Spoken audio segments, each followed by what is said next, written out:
श्री गुरु महिमा लेख शरण। श्री गुरु महिमा लेख शरण। श्री गुरु महिमा लेख शरण। महिमा वास्तु सेवा यूट्यूब चैनल तरफरु आपण मानकु स्वागत जनाई आज आरंभ करने को जाउछि ग्रह मंडलर सबुठारु बड़ ग्रह शनि ग्रह विषय रे। एही शनि ग्रह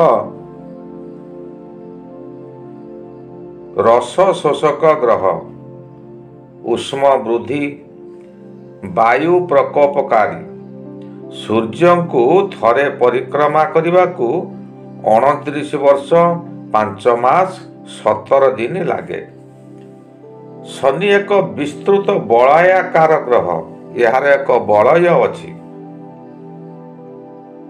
यही ग्रहर 8 गोटी उपग्रह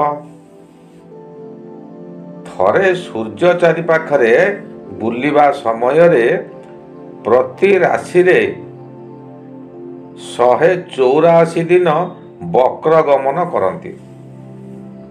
शनिर व्यास 75,036 माइल, आवर्तन काल 26 दंड 15 लिता। घंटा को ये ग्रहर गति 21,000 माइल।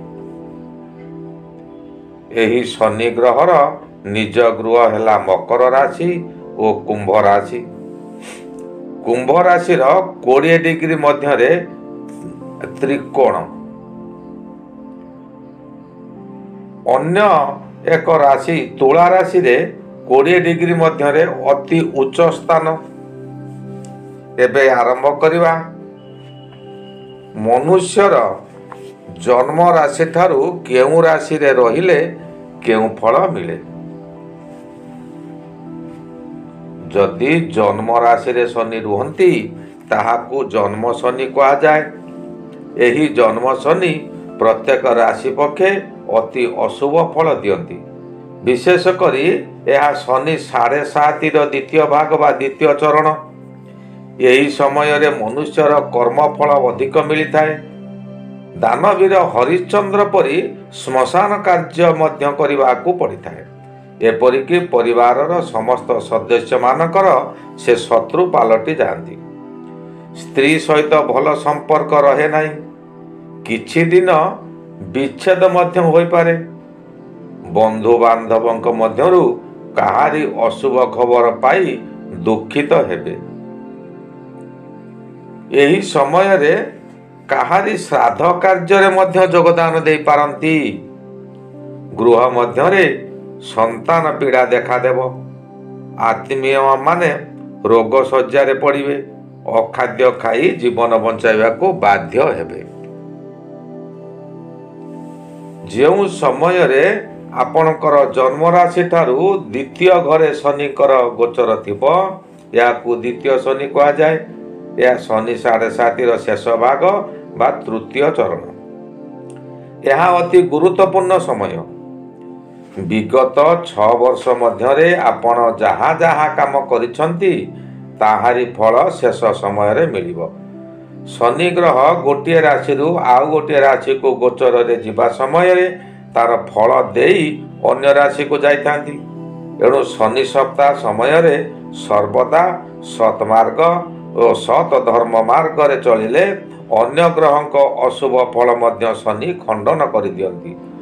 बुद्धिमान व्यक्ति माने सर्वदा सतपथ रे रहितिबारु सेमाने विपद रे पड़ती नाही।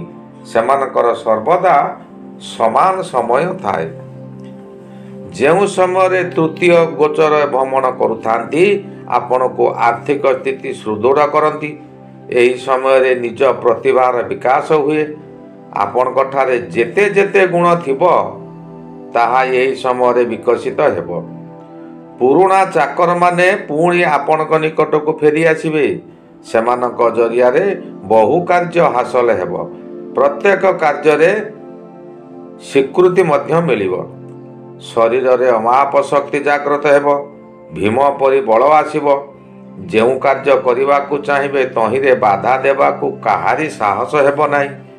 आपणकर जितापट निश्चय हेबो।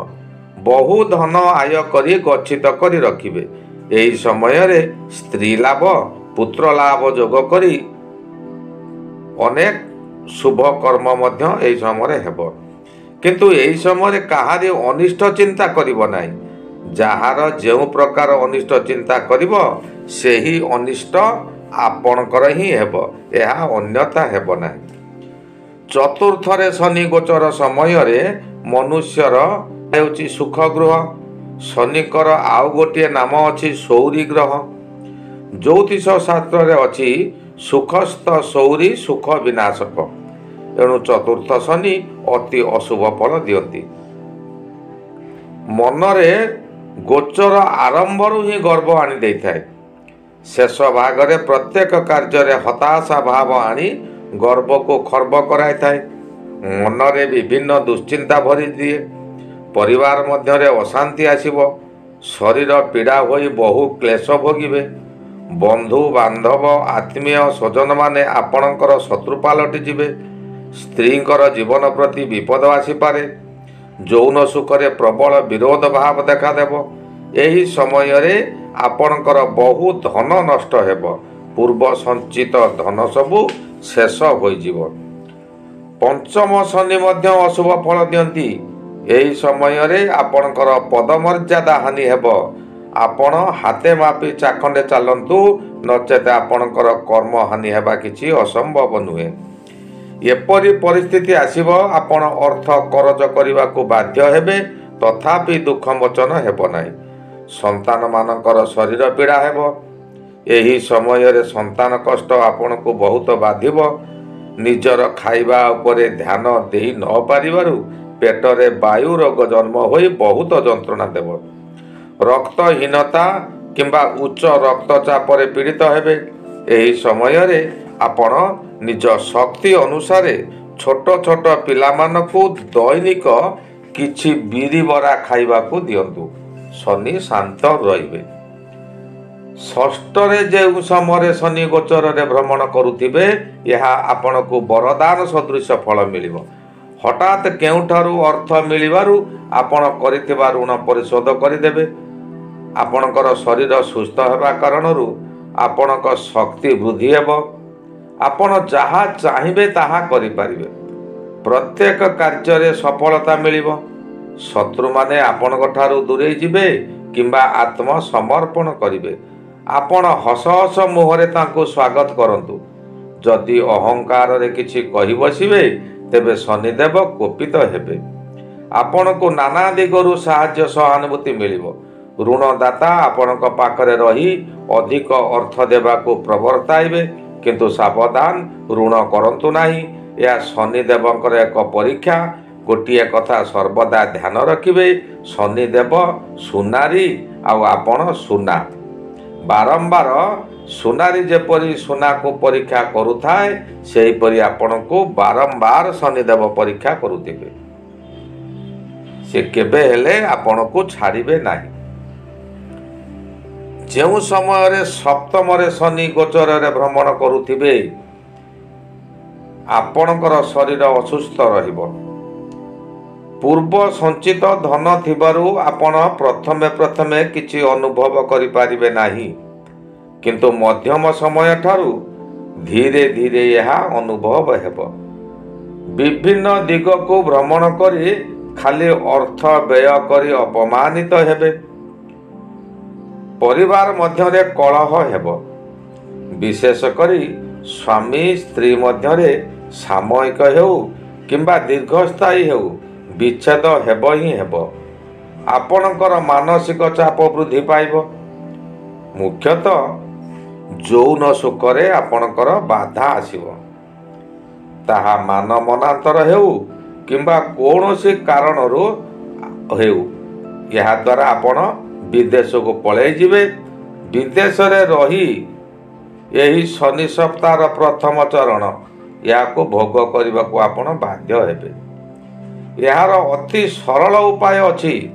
ଶନି ସପ୍ତାହ କିପରି ଆପଣଙ୍କୁ କଷ୍ଟ ନ ଦେବ, ଏହାର ଅତି ସରଳ ଉପାୟ ଅଛି। ସେହି ଉପାୟମାନ ପାଳନ କରି ଏହି ଶନି ସପ୍ତାହର ପ୍ରଥମ ଚରଣରୁ ମୁକ୍ତି ପାଇଯାଆନ୍ତୁ।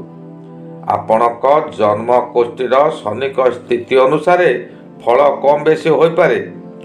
ଆପଣ ଜଣେ ବିଜ୍ଞ ଜ୍ୟୋତିଷଙ୍କ ନିକଟରେ ନିଜର ଜନ୍ମ କୋଷ୍ଠୀ ବିଚାର କରି ସରଳ ଉପାୟମାନ କରନ୍ତୁ, ଯେଉଁଥିରେ ଅର୍ଥ ଖର୍ଚ୍ଚ ହୁଏ ନାହିଁ। ଏହା ସବୁଠାରୁ ଶ୍ରେଷ୍ଠ ଉପାୟ। ଶନି ଯେଉଁ ସମୟରେ ସପ୍ତମରେ ଚାଲୁଥିବେ ଏହାକୁ ସପ୍ତମ ଶନି ତ କୁହାଯାଏ। ଏହି ସପ୍ତମ ଶନି ଯେଉଁ ସମୟରେ ଚାଲୁଥାଏ, ଆପଣ ପ୍ରତ୍ୟେକ ଦିନ ପ୍ରାତଃ ସ୍ନାନ କରି ମୁକ୍ତ ଆକାଶ ତଳେ ଛିଡ଼ା ହୋଇ ପରମ ବ୍ରହ୍ମ ପ୍ରଭୁଙ୍କ ନିକଟରେ ନିଜକୁ ସମର୍ପଣ କରିଦିଅନ୍ତୁ। ଶନି ହେଉଛନ୍ତି ନ୍ୟାୟ ଦଣ୍ଡଧାରୀ, ନ୍ୟାୟର ଦେବତା। ସେ ନ୍ୟାୟ ବିଚାର କରି ଧର୍ମ ଅଧର୍ମର ଫଳ ଦିଅନ୍ତି। ଆପଣ ପରମ ବ୍ରହ୍ମଙ୍କ ନିକଟରେ ଶରଣ ଯିବାର ଅର୍ଥ ଆପଣଙ୍କୁ ଶନିଦେବ ସନ୍ତୁଷ୍ଟ ରହିବେ। ପ୍ରତ୍ୟେକ ଗ୍ରହ ସେହି ପରମ ବ୍ରହ୍ମଙ୍କର ନିର୍ଦ୍ଦେଶରେ ପରିଚାଳିତ। ପରମ ବ୍ରହ୍ମ ସେ ଗ୍ରହମାନଙ୍କୁ ଅଧିକାର ଦେଇଛନ୍ତି ସେମାନେ କ'ଣ କରିବା ପାଇଁ। ତେଣୁ ଆପଣ ଦୈନିକ ଯଦି ପରମ ବ୍ରହ୍ମଙ୍କ ନିକଟରେ ଶରଣ ଯିବେ, ତେବେ ଶନି ହେଉ, ରାହୁ ହେଉ, ଯିଏ ଯେଉଁ ଗ୍ରହ ହେଉ, ଅଶୁଭ ଫଳ ସେମାନେ ଦେବାକୁ କୁଣ୍ଠିତ ହେବେ। ଆପଣ ଚିନ୍ତା କରନ୍ତୁ, ଜଣେ ବାପା ସେ ଯଦି ପୁଅକୁ ନିର୍ଦ୍ଦେଶ ଦେବ, ତୁ ଯା ଏଇ କାମଟା କରିବୁ, ସେ ସେଇ କାମ କରିବ। ଯଦି କାହାକୁ ଦୁଃଖ ଦେବାକୁ ଥାଏ, ସେ ଯଦି ଆସି ବାପାଙ୍କ ନିକଟରେ ଶରଣ ପଶିଯାଏ, ପୁଅ କ'ଣ ଆଉ ତାକୁ କଷ୍ଟ ଦେବ କି? ନା ତାର ଆଉ ଅନିଷ୍ଟ କରିବ କି? ତାର ଆଉ ଅନିଷ୍ଟ କରିବ ନାହିଁ। ତେଣୁ ଆପଣ ପ୍ରତ୍ୟେକ ଦିନ ପ୍ରାତଃ ସ୍ନାନ ବା ସୂର୍ଯ୍ୟ ଉଦୟ ପୂର୍ବରୁ ସ୍ନାନ ଶୌଚ ହୋଇ ଘୃତବତୀଟିଏ କିମ୍ବା ଧୂପଟିଏ ଜଳାଇ ପୂର୍ବ ମୁଖା ହୋଇ ପ୍ରଭୁଙ୍କ ନିକଟରେ ସାଷ୍ଟାଙ୍ଗ ଶରଣ ଯାଆନ୍ତୁ। ଏହି ସାଷ୍ଟାଙ୍ଗ ଶରଣ ଅଲେଖ ଭକ୍ତମାନଙ୍କ ସକାଶେ 7 ଥର।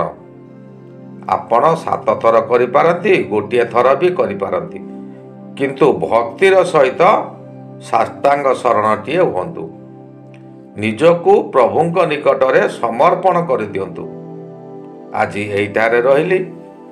ଏହାର ପରବର୍ତ୍ତୀ ଅଧ୍ୟାୟରେ ଆଉ ଶନିଙ୍କର ଅବଶିଷ୍ଟାଂଶ ପ୍ରକାଶ କରିବା। ଶ୍ରୀ ଗୁରୁ ମହିମା ଆଲେଖ ଶରଣ, ଶ୍ରୀ ଗୁରୁ ମହିମା ଆଲେଖ ଶରଣ, ଶ୍ରୀ ଗୁରୁ ମହିମା ଆଲେଖ ଶରଣ, ଶରଣ ଶରଣ।